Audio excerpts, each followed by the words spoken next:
राजकीय महाविद्यालय जोधपुर के हिंदी साहित्य के द्वितीय वर्ष के विद्यार्थियों का आज की कक्षा में स्वागत है।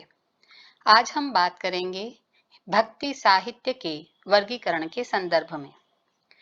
भक्ति काल हिंदी साहित्य का अत्यंत समृद्ध काल है। अपने काव्य समृद्धि के कारण ही यह काल हिंदी साहित्य का स्वर्ण युग कहलाता है। इस समूचे काल की मुख्य प्रवृत्ति भक्ति है।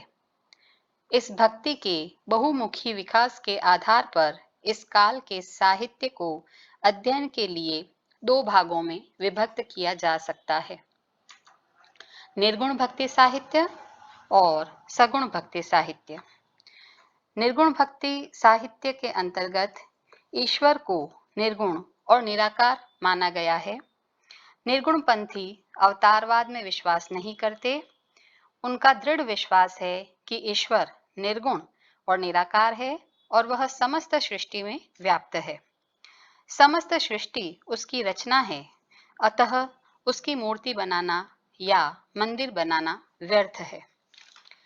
वहीं सगुण भक्ति साहित्य वैष्णव धर्म से पोषण प्राप्त करता है।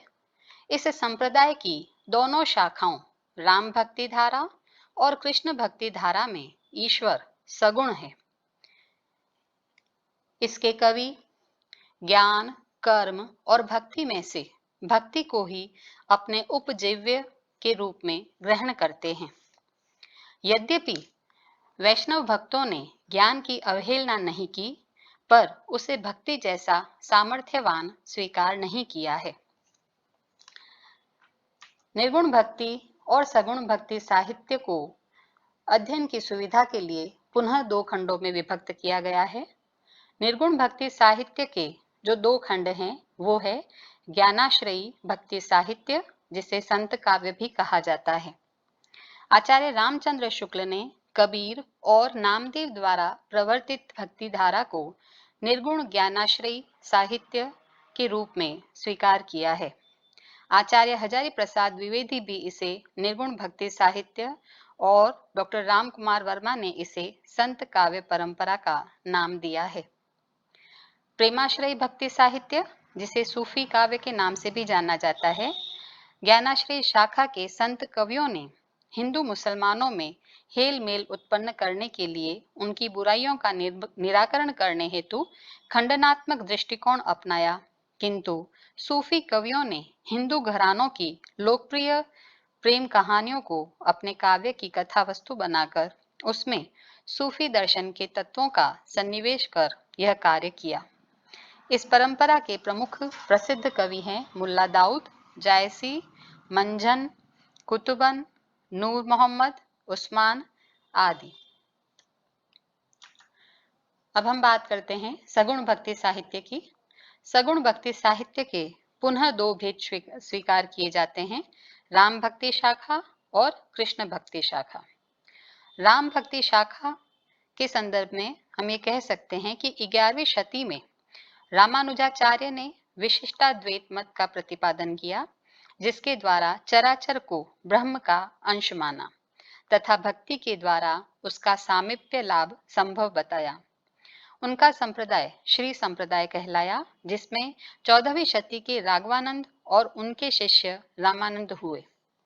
रामानंद ने देशव्यापी यात्रा कर राम भक्ति का प्रचार किया। इस राम भक्ति परंपरा के शेष सनातन और नरहरिदास जैसे संतों ने भक्त कवि तुलसीदास को तैयार किया, जिन्होंने अपने काव्य में राम के मर्यादा पुरुषोत्तम रूप को चित्रित किया और राम भक्ति काव्य का सूत्रपात किया। उनसे पूर्व विष्णुदास ने भरत मिलाप और अंगद पैर की रचना की और उनके बाद में अग्रदास, हृदयाराम, केशव आदि इसी परंपरा के कवि हैं, किंतु इनमें कवि तुलसी का स्थान सर्वोपरि है। सगुण भक्ति की दूसरी शाखा कृष्ण भक्ति शाखा। हिंदी में कृष्ण काव्य का विकास मैथिल कोकिल विद्यापति से माना जाता है, लेकिन विद्यापति कृष्ण भक्त नहीं थे। आचार्य वल्लभ ने पुष्टि मार्ग संप्रदाय की स्थापना की, जिसमें कृष्ण के बाल रूप और यौवन की लीलाओं का विधान है।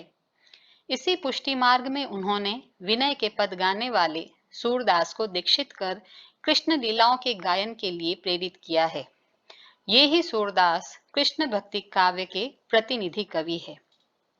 आज की वीडियो में हमने जाना कि भक्तिकालीन साहित्य को किन दो मूल शाखाओं में अर्थात निर्गुण भक्ति शाखा और सगुण भक्ति शाखा में बांटा गया और पुनः उनके जो दो दो भेद हैं उनके बारे में हमने संक्षिप्त परिचय प्राप्त किया।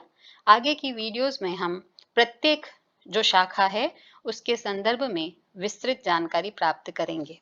धन्यवाद।